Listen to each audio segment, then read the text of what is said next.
The man known to history as Sun Tzu is traditionally believed to have been born in the state of Qi, in eastern China, in the late 6th century BC. Sun Tzu is an honorific name, meaning Master Sun, and his original name was Sun Wu. Although he is known as the author of the Sunzi Bingfa, or Master Sun's Art of War, one of the most influential military treatises in world history, Sun Tzu remains an elusive figure, and his biographical details are vague and quite contested. Based on the content of the Art of War, some historians believe that he actually lived no earlier than the 4th century BC. There are even scholars who believe that Sun Tzu was not a historical figure at all, and was instead invented by later generations of Chinese writers who wanted to show that the author of the Art of War was a successful military leader who was able to put his ideas into practice. What follows presents some of the main theories about who Sun Tzu was, and also what is contained in the famous text, which this elusive figure of ancient China is most keenly associated with: the Art of War. The earliest mention of Sun Tzu can be found in the Shiji, or Records of the Grand Historian, the monumental history of early imperial China written by Sima Qian, the Han Dynasty historian regarded as the father of Chinese history in the late 2nd century BC and early 1st century BC. The Shiji is largely comprised of biographical accounts of eminent Chinese figures, of which Sun Tzu was just one. In the Shiji, Sun Tzu's biography is paired with that of Wu Zi, or Master Wu, another military theorist known for writing a famous book on the art of warfare. On closer examination, the Shiji's biography of Sun Tzu contains only a single paragraph about the author of the Sunzi Bingfa, with the remaining section covering episodes from the life of his descendant Sun Bin, a general and military strategist from the 4th century BC who was also known as Master Sun, and who too wrote a long-lost military treatise now known as Sun Bin's Art of War. This has led some scholars to believe that the two Master Suns are in fact the same person, and that Sun Bin was the author of the famous Art of War. Though the fragments of Sun Bin's Art of War, uncovered at the Yinshui Shan tombs in Shandong province in 1972, suggest that Sun Tzu and Sun Bin were different people who wrote different texts. A more extensive account of Sun Tzu's military career can be found in the Wu Yue Chun Qiu, or Spring and Autumn Annals of Wu and Yue, a historical chronicle of questionable reliability dating to the 1st century AD, attributed to the scholar Zhao Ye. Thus, we have two ancient Chinese accounts which purport to relate details of Sun Tzu's life, though both were nevertheless written centuries after the military tactician's alleged lifetime. While the Shiji claims that Sun Tzu was born in the state of Qi in modern-day Shandong province, the Wu Yue Chun Qiu states that he was native of the state of Wu, which occupied the Yangtze River Delta in eastern China around modern-day Shanghai. Both sources agree that his given name was Sun Wu, which rather appropriately means martial or military, while the familiar Sun Tzu would have been bestowed upon him by followers who admired his work. Neither source gives any details about his parentage or his year of birth, but the Shiji claims that he had already written the Art of War when he entered the service of King He Lu of Wu in or around 512 BC. If this is accurate, then Sun Tzu would have been born in the middle of the 6th century BC, during the late spring and autumn period of Chinese history. During the spring and autumn period, China was a patchwork of feudal states which paid homage to the king of Zhou at his capital in Luoyang in Henan province.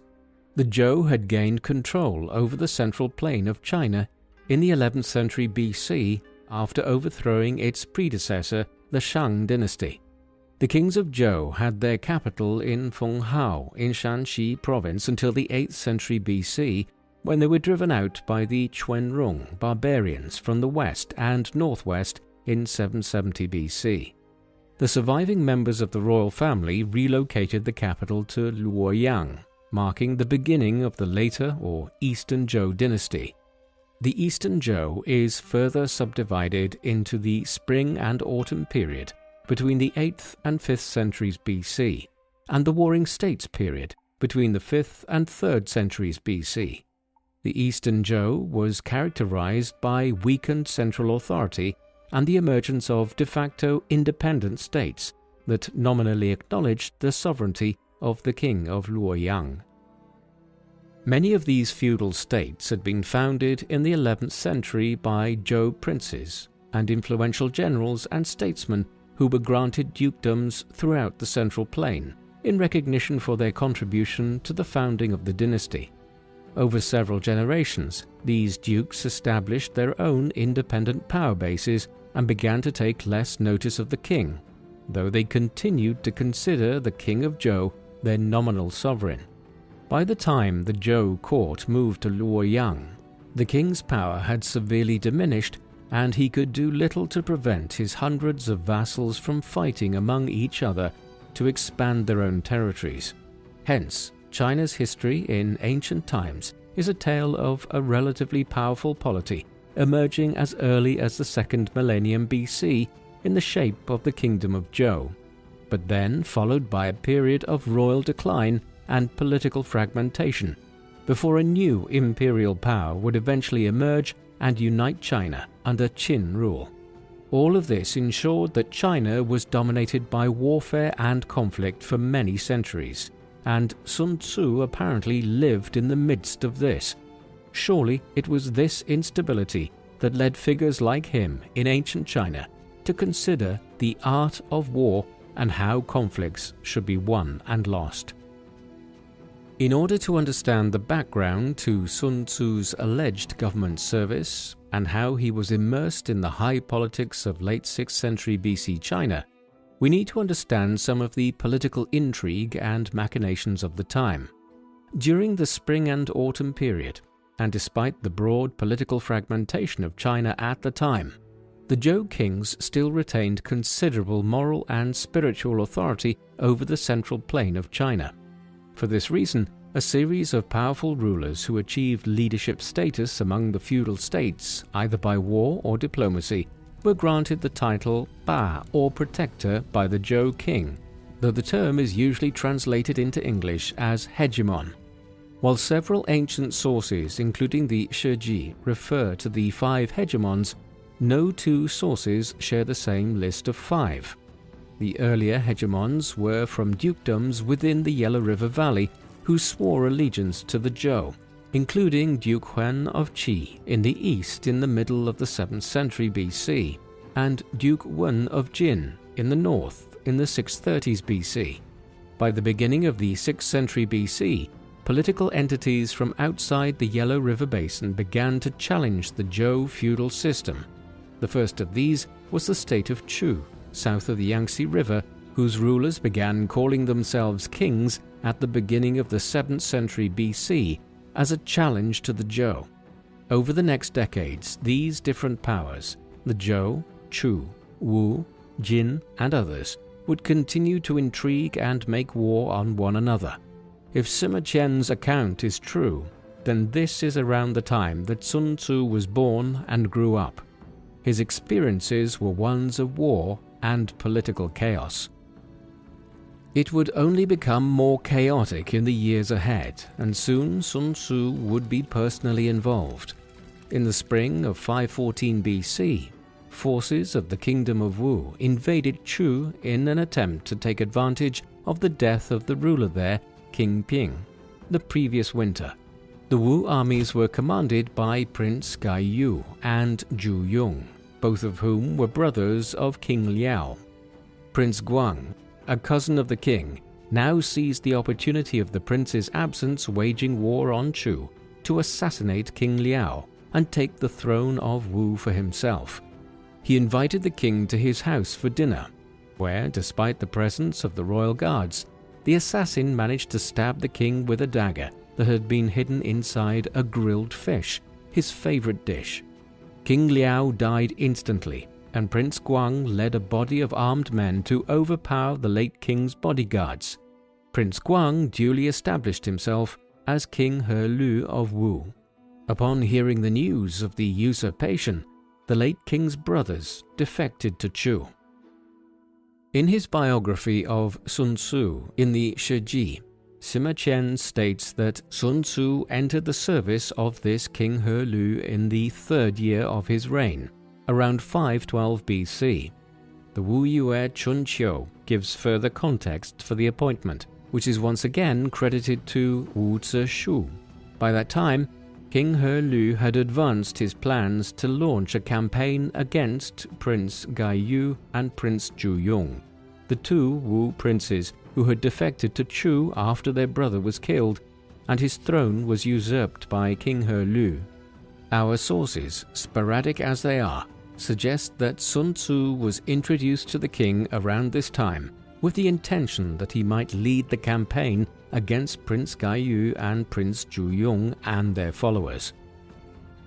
According to the Wu Yue Chun Qiu, Sun Tzu was an expert in military affairs from Wu, who lived in seclusion because his talents were not appreciated by others, and it was only when emissaries arrived from the kingdom of Wu to implore him to take command of the armies that Sun Tzu's abilities were recognized. During their first meeting, King He Lu asked Sun Tzu several questions about military strategy and was impressed with the perceptiveness of each answer. After he was satisfied with Sun Tzu's knowledge, he asked him to demonstrate he could put his ideas into practice. The Shiji offers a simpler explanation, namely that King He Lu had read The Art of War and invited Sun Tzu as its author to his court to offer a practical demonstration of his methods, while the Wu Yue Chun Qiu does not mention the art of war at all. Although Sun Tzu's Art of War has become the most influential military treatise from ancient China, many scholars from different philosophical traditions wrote extensively about military affairs during the spring and autumn and warring states periods in ancient China. It's worth reflecting on the text itself here, before exploring the limited details of Sun Tzu's life further. The standard text of Sun Tzu's Art of War is divided into 13 chapters, each of which opens with the formula, Master Sun says. While the modern text is based on a compilation dating to the 11th century AD, during the Sung dynasty, Sima Qian quoted King He Lu telling Sun Tzu that he had read all 13 chapters of his military treatise. Furthermore, fragments of the Art of War, written on bamboo strips, uncovered during excavations at Yinchueshan in 1972, indicate that the text was already divided into its current 13 chapters in the 2nd century BC. Although there are a few references to specific wars, such as the rivalry between Wu and Yue or the exploits of the legendary Yellow Emperor, the content of the Art of War primarily consists of high-level principles that a military commander ought to follow if he is to achieve success in war. As such, there is a frustrating lack of internal evidence within the text itself, which would allow us to accurately date it or that could make clear when Sun Tzu was writing and what experiences he was drawing upon. The book opens with a statement concerning the importance of warfare. In modern translation, this reads, "War is a vital matter of state. It is the field on which life or death is determined and the road that leads to either survival or ruin, and must be examined with the greatest care." The first chapter then goes on to list a set of 5 criteria to determine the chances of victory for each side. The first is the Dao, or the way, referring to the ability of a military leader to persuade his subordinates that his cause is just. The second is climate, pertaining to weather conditions and changing seasons. The third is terrain and how it facilitates or restricts the deployment of troops or the supply lines for the army. The fourth is command, relating to how a leader can motivate and discipline the troops. And the fifth is regulation, referring to the organization of the army, its logistics and lines of communication, and the structure of the chain of command. Sun Tzu argues that by assessing each of these factors, it is possible to provide an assessment of the likelihood of victory before the start of a campaign. In the second and third chapters, Sun Tzu discusses the conduct and planning of campaigns.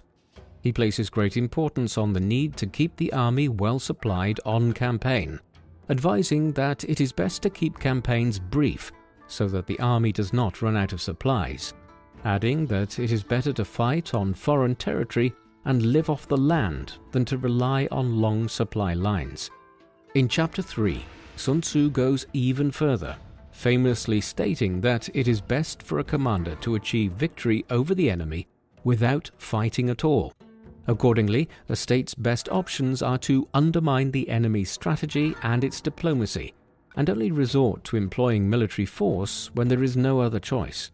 While Sun Tzu's emphasis on avoiding war has become one of his most influential concepts outlined in The Art of War, he did recognize that there are times when the state has no choice but to mobilize its armies and fight. Sun Tzu goes on to offer several rules of thumb for how to deal with the enemy, depending on the size of each army, also stressing the importance of knowing the enemy's strengths and weaknesses and acting accordingly in line with these.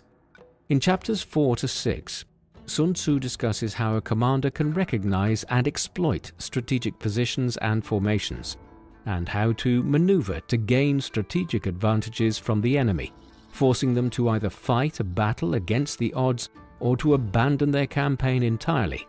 Chapter 7 is about confronting the enemy in action and ensuring that enemy troops are in a poor state to fight, while Chapter 8 deals with adapting to changing circumstances and being prepared for contingencies. Chapters 9 to 11 concern the deployment of troops and the use of terrain. Chapter 12 covers the use of incendiary weapons, and Chapter 13 is on the handling of spies.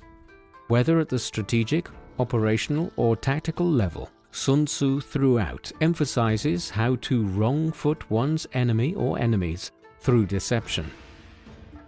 While the core text of The Art of War consists of these 13 chapters, the Yingchui Shan excavations of 1972 uncovered fragments of 5 hitherto unknown chapters, which could have comprised a set of outer chapters that expanded on the core text. These chapters were written out on bamboo slips and were found in a Han Dynasty tomb. They may have been written by Sun Tzu himself or later writers to offer greater clarity to the original text. The 5 chapters in question are structured as dialogues between Sun Tzu and the King of Wu. Sun Tzu's first interview with the King of Wu sets the scene for one of the most famous anecdotes in Chinese history, mentioned in both the Shiji and Wu Yue Chun Xiu. At King He Lu's request, Sun Tzu used the palace women to demonstrate his methods for training and drilling an army in front of the king.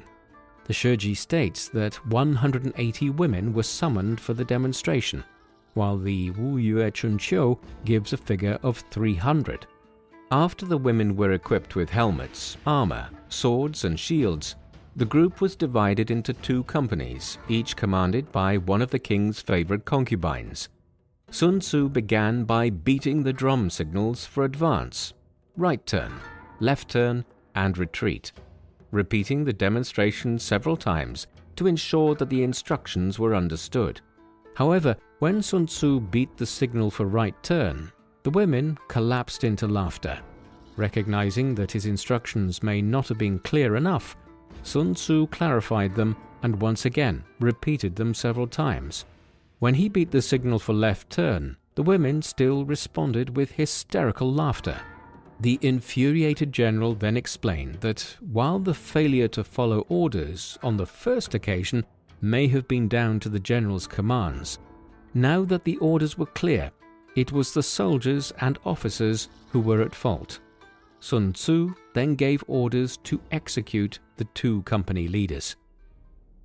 An alarmed King He Lu, who was watching proceedings from a terrace, climbed down and begged Sun Tzu not to carry out the execution, telling him that if the two women were killed, he would be so distraught that his food would become tasteless. Sun Tzu told the king that he had been appointed general, and while leading an army on campaign, the general had full military authority and was not bound to follow the king's orders on military matters. The two women were duly executed and replaced as company commanders by two others. When Sun Tzu beat the drum on this occasion, the women executed their orders to perfection, without turning their heads or making any sounds, marching left and right, advancing and retreating in perfect order. Sun Tzu invited the king to inspect the army, informing him that it was now ready for war and could march through fire and water on his commands. The grieving king replied that he had no interest in inspecting the troops and advised Sun Tzu to retire to his quarters. At this, the general admonished the king for only praising military strategies on paper, but being unwilling to put them into practice. The story was intended to show how Sun Tzu's precepts needed to be put into practice fully, not just viewed as theories, even when the implications were brutal. According to the Shiji, this rebuke persuaded King He Lu that Sun Tzu was truly an expert in military affairs, though the Wu Yue Chun Qiu once again claims that another official intervened and told the king that he could not expect to achieve his ambitions of becoming hegemon without employing Sun Tzu to lead the armies. Thus, Sun Tzu was picked to lead the campaign against Chu. The ensuing campaign was enormously successful, and the Wu army killed the exiled princes Gai Yu and Zhu Yong in battle. It was just the first of many campaigns which Sun Tzu allegedly led on behalf of the king. In 511 BC, he led another invasion of Chu and conquered two cities. The following year, Wu invaded Yue on the pretext that the latter did not join Wu in its campaigns against Chu. The Wu armies were victorious and captured Sui Li in modern Zhejiang province. In 509 BC, King Zhao of Chu sent an army under his prime minister Zechang to attack Wu, prompting He Lu to send Sun Tzu to counterattack and besiege Yuzhang, modern-day Nanchang in Jiangxi province, with orders to advance on the Chu capital at Ying. While the Wu army successfully captured Yuzhang, the Wu commanders once again stopped short of attacking the Chu capital. 3 years later, in 506 BC, He Lu once again suggested a campaign targeting the Chu capital and asked Sun Tzu for advice. He argued that it was too risky for the kingdom of Wu to launch such a campaign on its own, and suggested seeking alliances with the states of Tang and Tsai.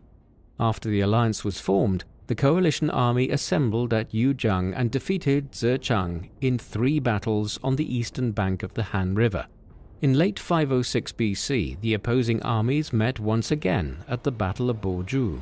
The king's brother, Prince Fu Gai, proposed attacking the enemy straight away, arguing that Zechang was a poor leader and his soldiers would not be willing to fight hard for him.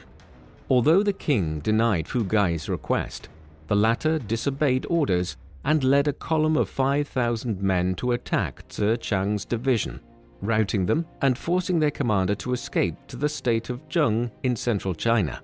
The Wu army took advantage of the chaos in the Chu camp to launch a pursuit, surprising the Chu army while they were eating.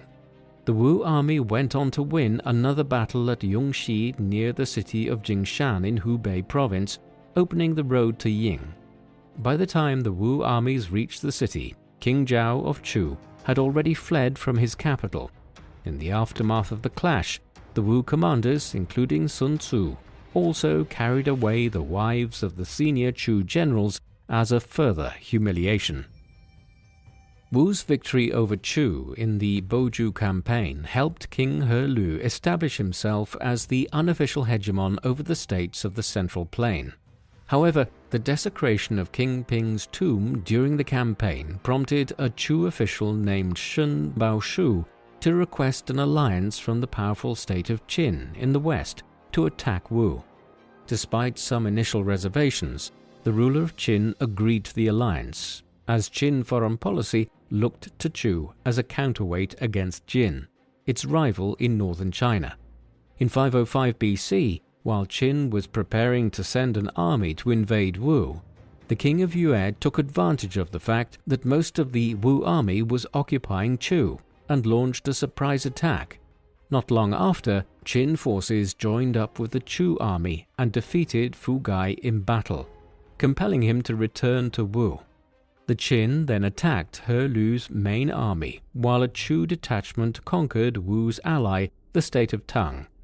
A couple of months later, with King He Lu still fighting the Qin and Chu armies, Fu Gai usurped the throne and proclaimed himself the king. He Lu was compelled to return to Gusu and retake the throne, forcing Fu Gai to seek refuge with Chu.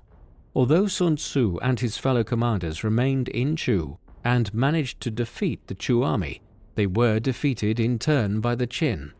After discussing the issue among themselves, the Wu commanders decided to abandon the campaign and return home, enabling the king of Chu to return to his capital. The kingdom of Wu appears to have recovered quickly following the defeat to Qin. 2 years later, a Wu army commanded by Prince Fu Chai, He Lu's son and heir, invaded Chu and once again occupied Ying, forcing King Zhao to flee his capital once again. Fu Chai's victory enabled He Lu to maintain his hegemony for the remainder of his reign. In 496 BC, King He Lu invaded Yue, but was mortally wounded during the campaign and was succeeded by Fu Chai. The following year, Fu Chai conquered Yue and made King Goujian of Yue his prisoner. Fu Chai's success sowed the seeds of his undoing, as Goujian pretended to declare his allegiance to Fu Chai and won his trust, enabling him to return home to Yue after 3 years in captivity. In the meantime, Yue paid the Wu general Bo Pi a large bribe, and the latter advised his king to end his campaign against Yue and turn his attention north towards the state of Qi. Neither the Shiji nor the Wu Yue Chunqiu mentioned Sun Tzu during King Fu Chai's reign, although a brief remark in Sun Tzu's biography in the Shiji credits him with the strategies that led to the victories over Qi and Jin, without indicating that he was present in those campaigns. The author of the famous The Art of War, therefore, disappears from history without a trace at the end of King He Lu's reign. Despite Sima Qian's reference to Sun Tzu's contributions to the strategy that led to Fu Chai's short-lived hegemony, the implication is that Wu would not have fallen to Yue had Sun Tzu still been around. Since Sun Tzu is commonly mentioned alongside Wu Zishu in both the Wu Yue Chunqiu and Shiji, it is possible that he was either purged alongside his colleague, or he left the Wu court and retreated back into obscurity in protest at Fu Chai's tendency to listen to bad advisors and execute good advisors. In any case, the sources are silent about how and when Sun Tzu died. The biographical details of Sun Tzu from the Shiji and the Wu Yue Chunqiu are regrettably brief, but this is the best picture available of Sun Tzu from the earliest Chinese sources. He was either born in Qi or Wu around the mid-6th century BC. He was invited to the Wu court in around 512 BC, either on the recommendation of Wu Zishu or because the ambitious King He Lu had been impressed by his military treaties. After demonstrating the effectiveness of his disciplinary methods with the palace women, Sun Tzu entered He Lu's service. During the spring and autumn period, there were no specific military ranks, and high officials often served concurrently in civil and military roles, so Sun Tzu's role in King He Lu's establishment is unclear. Sima Qian states that he served as Jiang, a term that means general or commander, rather than military advisor or strategist, but such appointments were not permanent and typically held for a single campaign or war. His presence on the field of battle is implied in several of He Lu's campaigns against Chu, in particular the Boju campaign and the occupation of Ying in 506 BC. While the methods of training and organization that Sun Tzu introduced to the Wu army may have contributed to Wu's continued military success in the early part of Fu Chai's reign, Sun Tzu himself appears to have left the scene by this point. The details of Sun Tzu's life are frustratingly unclear in places, but there is no doubt that the art of war reflected the experiences of a veteran commander of the kind which Sun Tzu appears to have become in service to the kingdom of Wu during these events between 512 BC and 506 BC. Every stage of leadership and warcraft is laid out in a text which, in most modern editions, comes in at about 10,000 words. For instance, Sun Tzu recognized that preparation was the key to victory in all instances. He who managed the terrain best, prepared his forces well, and ensured that everything was meticulously prepared for, would always stand the best chance of victory. The varied landscape of China that Sun Tzu would have campaigned through in service to the kingdom of Wu is reflected in his discussion of the different types of terrain. Equally, the tortuous politics of the warring Chinese kingdoms and states in the 6th and 5th centuries BC is reflected in his perennial statements about the necessity of gathering lots of intelligence and maintaining a corps of spies to do so. The art of war is a product of its time, yet Sun Tzu left the text vague and unspecific enough that its precepts could be applied widely, not just to ancient China, but any state or region, and not just to warfare, but to any sphere of activity which requires shrewd leadership and careful planning in order to achieve victory. The patchy details about Sun Tzu's life have inspired a scholarly debate about whether the Sun Tzu of the Shiji and the Wu Yue Chunqiu was a real historical figure or a person invented by later generations, as both the author of The Art of War and one of the contributors to the Kingdom of Wu's ascendancy in the late Warring States period. One of the main arguments that Sun Tzu was not a historical figure is that he is first mentioned in Sima Qian's work more than 4 centuries after he is said to have lived. As Sima Qian is usually considered a reliable historian, it is possible that he used earlier sources about the life of Sun Tzu which are now lost. It is not uncommon for biographical details of Chinese historical figures from this period to be incomplete. Furthermore, the biographies in the Shiji are not intended to be detailed accounts of individuals from birth to death. Sima Qian instead chose a few episodes from an individual's life to illustrate their character and moral values, although it is unlikely that Sima Qian would have only chosen a single anecdote from Sun Tzu's life if others were available.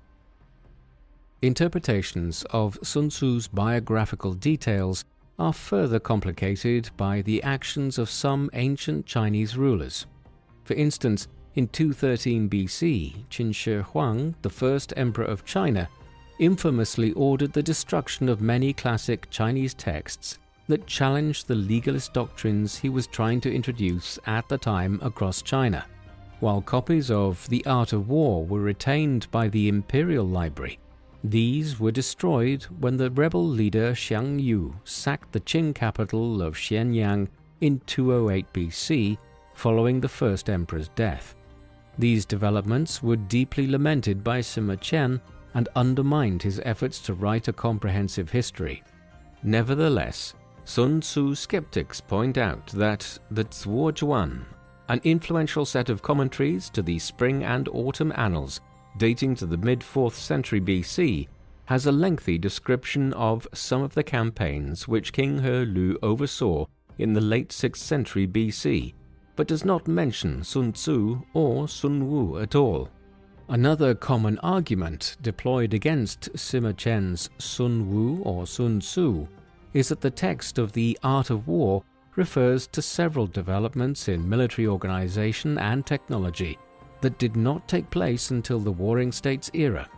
While the art of war refers to armies of 100,000 men, it is unlikely that armies of this size could be deployed by the states of the spring and autumn period. For these reasons, the American general Samuel B. Griffith, who translated Sun Tzu's The Art of War in 1963, rejected Sima Qian's depiction of Sun Wu or Sun Tzu and argued that the text dates from the 4th century BC. The American historian Mark Edward Lewis suggests in the Cambridge History of Ancient China that the biography of Sun Tzu that appears in the Shiji, namely the anecdote about training the palace women, is a parable that underlines the essential principles of military command in Chinese warfare, and that the identity of any single individual historical figure behind the writing of The Art of War is, quote, lost beyond recovery. This is not to say that Sima Qian's Sun Tzu was invented out of thin air, as the bamboo strips at the Yinshui Shan tombs indicate that a tradition associated Sun Tzu with the kingdom of Wu existed prior to Sima Qian, although the 5 dialogues with the king of Wu refer to the collapse of Jin, 100 years after Sima Qian's chronology. It may be possible to consider the Sun Tzu of the Shiji and the Wu Yue Chunqiu as a composite figure based on the lives of other documented historical figures. It is worth assessing Sun Tzu's The Art of War alongside the career of another ancient Chinese military writer, Sun Bin, whom Sima Qian claims to be a descendant of Sun Tzu, not least because some scholars argue that they were possibly the same person. While Sun Bin's life is better documented, there are still several gaps in his biography. He was born in the 4th century BC in the middle of the Warring States period, and came from an old aristocratic family in the state of Qi, which Sima Qian also claims as Sun Tzu's native state. His birth name is unknown, and he acquired the nickname Bin to describe a physical deformity that was inflicted on him later in life. As a young man, Sun Bin studied with the Taoist sage Gui Guzi and was recognized as an outstanding student. He was given no such recognition by the authorities in his native Qi state, and he was compelled to seek employment at the rival state of Wei, one of the 3 states that emerged after the collapse of Jin in 403 BC. Following his arrival in Wei, Sun Bin had an interview with the Wei commander Pang Juan, who had studied alongside him. When Pang Juan quickly realized that the new arrival's knowledge of military strategy was far superior to his own and was afraid that he might be replaced as commander of the Wei army, he falsely implicated him in a crime which resulted in Sun Bin having his kneecaps removed, permanently crippling him. After seeking assistance from a Qi diplomat who recognized his military genius, Sun Bin managed to escape captivity and return to Qi. After returning to his homeland, Sun Bin was presented at court and won the admiration of both King Wei and his general Tianzhi. The king offered Sun Bin the supreme command, but the latter declined due to his disability and was instead appointed military advisor and deputy commander to Tianzhi. In 354 BC, a Wei army led by Pang Juan attacked the state of Zhao and laid siege to its capital of Handan. Zhao was Qi's ally, but rather than march to Handan to relieve the siege, Sun Bin proposed an invasion of Wei to rescue Zhao, which may have been part of a cynical move to exhaust both parties to prevent them from reuniting the former Jin territories. Although the Qi forces were outnumbered, Sun Bin divided his army into 3 detachments. He sent the first into the midst of the enemy troops, where they were promptly massacred. Having given Pang Juan the impression that he had no clue what he was doing, Sun Bin sent a detachment of light troops to the important Wei city of Daliang. An overconfident Pang Juan left his heavy infantry behind at Handan and hurried to deal with the threat, stringing out his army in the process. With the 3rd detachment, Sun Bin established a fortified position at Guiling on the road between Handan and Dalian. When Pang Juan blundered into the trap, the Qi army sallied out and routed the enemy, capturing the Wei commander in the process. Pang Juan was eventually allowed to return to Wei and resume command of the army, and in 341 BC he invaded the small state of Han in central China. In response to Han's pleas for aid, Qi adopted the same strategy as the Guiling campaign, and Sun Bin and Tianjie marched on Dalian. According to Sima Qian, Sun Bin gave the impression that the Qi army was falling apart by ordering the men to light 100,000 campfires on the first night, 50,000 on the second night, and 30,000 on the third. Pang Juan repeated his mistake of 13 years earlier and hurried from Han to confront the Qi force. Sun Bin laid an ambush at the narrow valley of Ma Ling, where he expected Pang Juan to arrive at dusk. After hiding 10,000 crossbow men on both sides of the road with orders to shoot once they saw a light, Sun Bin carved a message onto a nearby tree and awaited the enemy. As Sun Bin had predicted, Pang Juan arrived as darkness fell and noticed strange markings on the tree trunk. He lit a torch to take a closer look, and while he read the words, "Pang Juan will die under this tree," 10,000 crossbow bolts flew towards him. Although he somehow survived the initial barrage, Pang Juan saw he was completely surrounded and cut his throat to avoid falling into captivity again. Sun Bin's and Tianjie's victories enabled Qi to become the leading power in eastern China, but the weakening of Zhao, Wei, and Han strengthened Qin in the west, eventually leading to the Qin conquest and unification of China in the late 3rd century BC. Like his reputed ancestor Sun Tzu, Sun Bin was known in antiquity for writing a military treatise called The Art of War, which ran to 89 chapters. While Sun Bin departs from the historical record after the Battle of Ma Ling, the fragments of Sun Bin's Art of War uncovered in 1972 refer to battles fought by Qi armies at the end of the 4th century BC, implying he may have lived up to 40 years after his triumph at Ma Ling. Both his text and that of Sun Tzu are clearly part of the same tradition of military thought, placing emphasis on identifying and exploiting the enemy's weaknesses, using deception and espionage to undermine the enemy on and off the battlefield, and achieving quick victories on campaign. Compared to Sun Tzu, Sun Bin is much better documented as a historical figure, and there has been a debate about whether Sun Bin was even responsible for writing the 13-chapter Art of War attributed to Sun Tzu. The rediscovery of part of the Sun Bin Art of War at Yinchui Shan undermines this theory, and the Canadian sinologist Roger Ames notes that ancient Chinese authors distinguish between two Master Suns, and that the two military treatises by Sun Tzu and Sun Bin were different texts. Despite this, the ancient military historian Chris Pearce speculates that Sun Bin could have written the Sun Tzu Bing Fa, outlining the general principles of war, attributing it to a mythical ancestor who came from Qi but served Wu, before writing the lengthier treatise that bears his name as a more practical guide based on his own experiences on campaign. Although both treatises are part of the same cultural format and come from the same milieu of ancient China, a comparison between the two arts of war uncovers important differences that suggest they were written at different times by different people.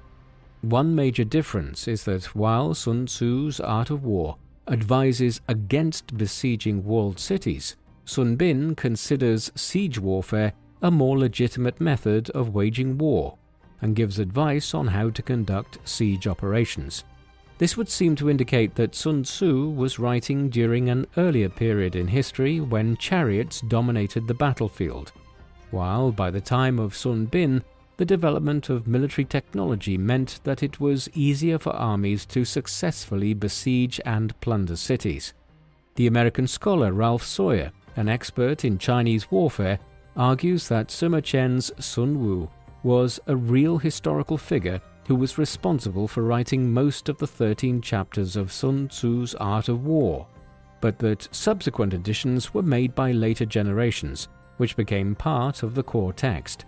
Roger Ames holds a similar view, but argues that Sun Tzu's teachings might have been passed orally to his followers and descendants, including Sun Bin, who then compiled the text and added their own commentaries.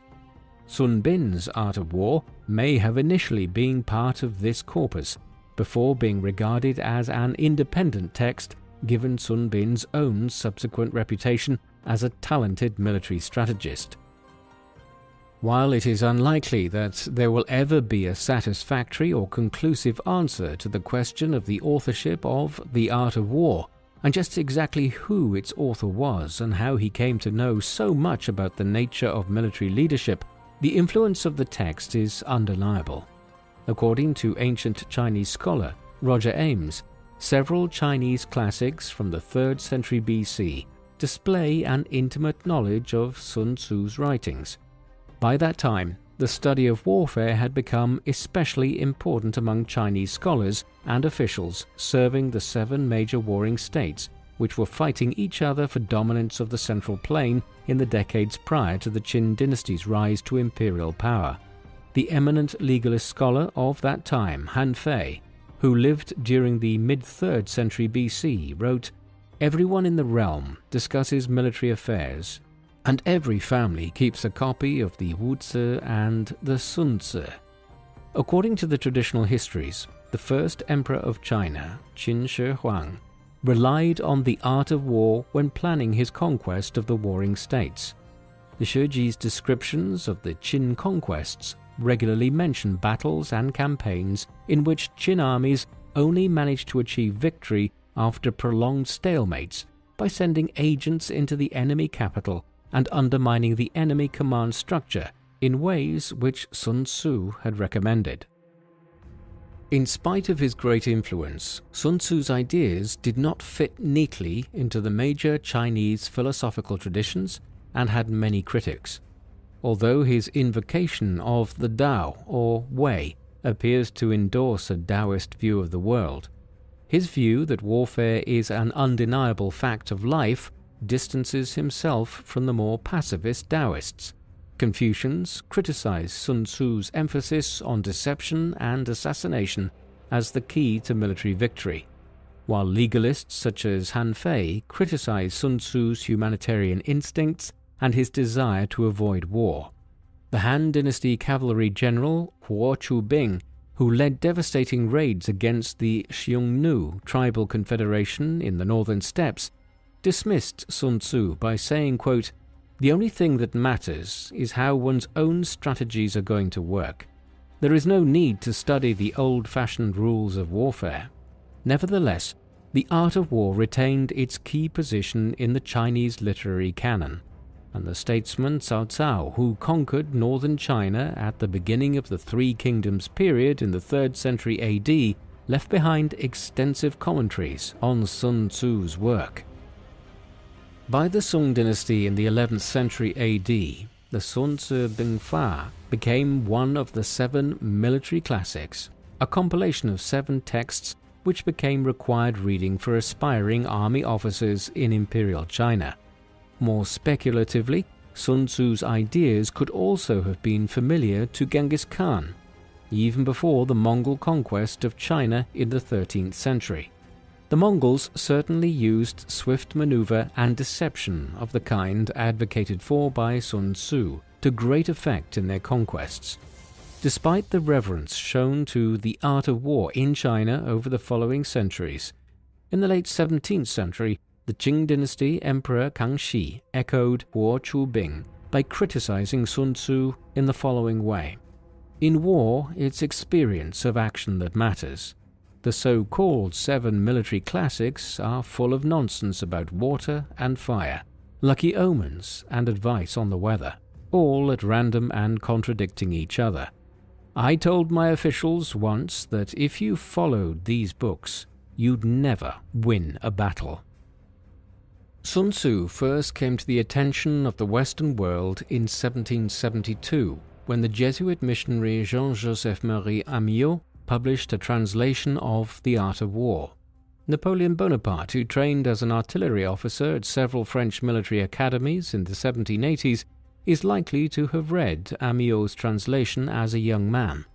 Napoleon's own campaigns reflect several of Sun Tzu's principles, such as taking calculated risks based on an assessment of the enemy's strengths and weaknesses, fighting on enemy territory to shorten supply lines, seeking a quick, decisive confrontation with the enemy on the field of battle rather than resort to long sieges.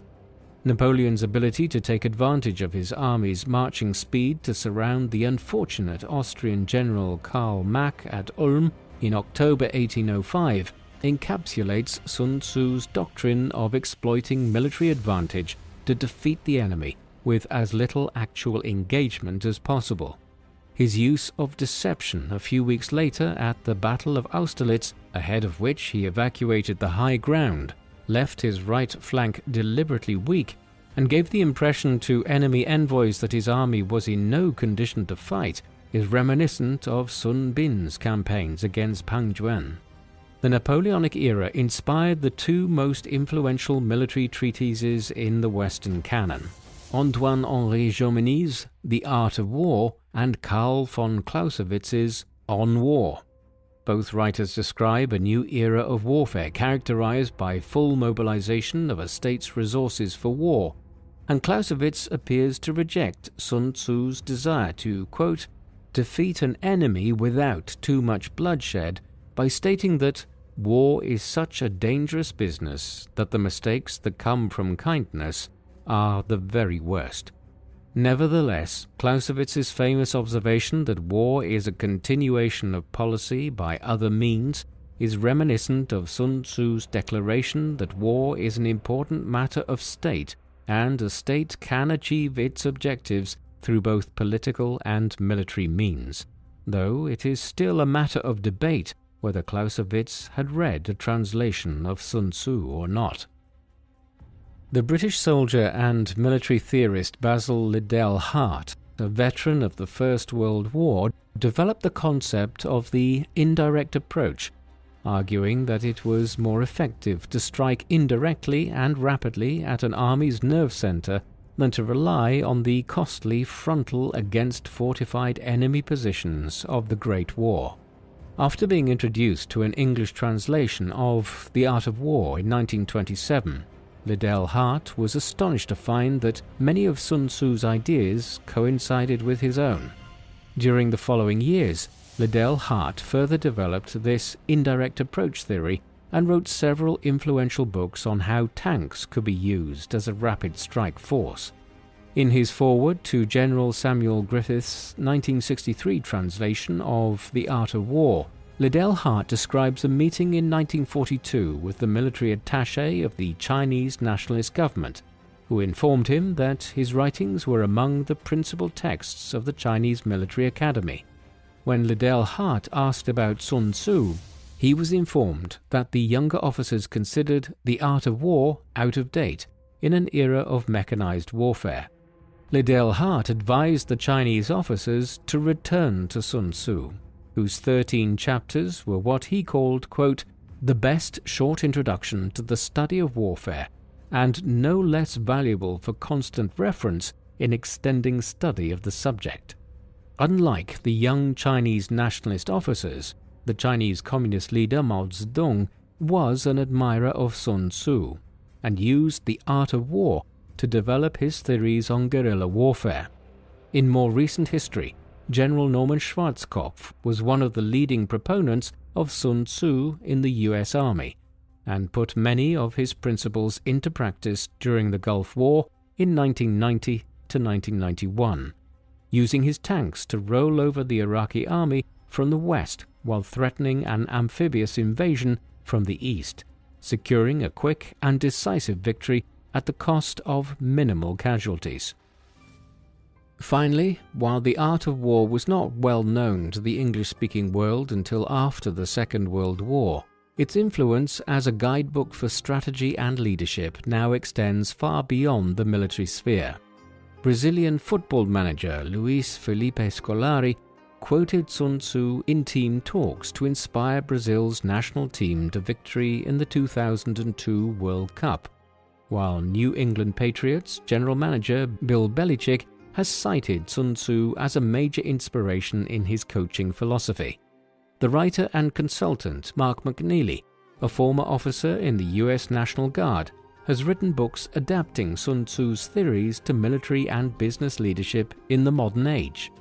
The Art of War is considered essential reading for aspiring business leaders and may be found in the business and management sections of bookshops as well as military history.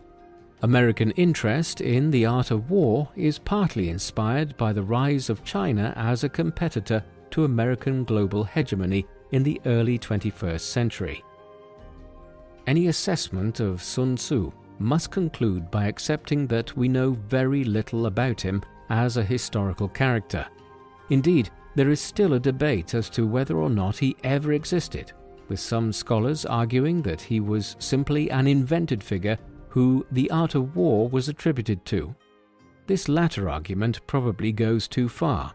What we can say is that Sun Tzu was a military tactician and scholar who lived in the highly unstable political and military environment of the spring and autumn period in ancient Chinese history, or perhaps the Seven Warring Kingdoms period that followed. What is clear is that the text had emerged as an important piece of ancient Chinese literature by at least the 3rd century BC.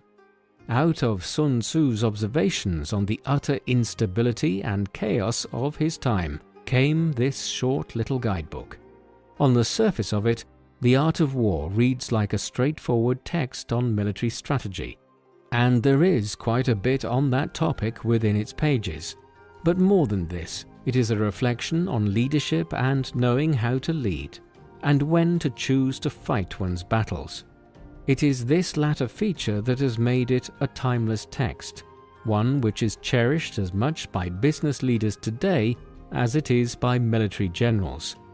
All in all, it is something of a shame that, barring some great archaeological discovery, we will probably never learn more about the mysterious Sun Tzu, who compiled it 2.5 millennia ago. What do you think of Sun Tzu and the art of war? Does the identity of the historical figure behind the art of war even matter, or should we focus more on the ideas and principles contained within its 13 chapters? Is the art of war out of date in the age of satellites and drones, or does Sun Tzu continue to offer valuable insights into the art of leadership in the modern age? Please let us know in the comments section, and in the meantime, thank you very much for watching.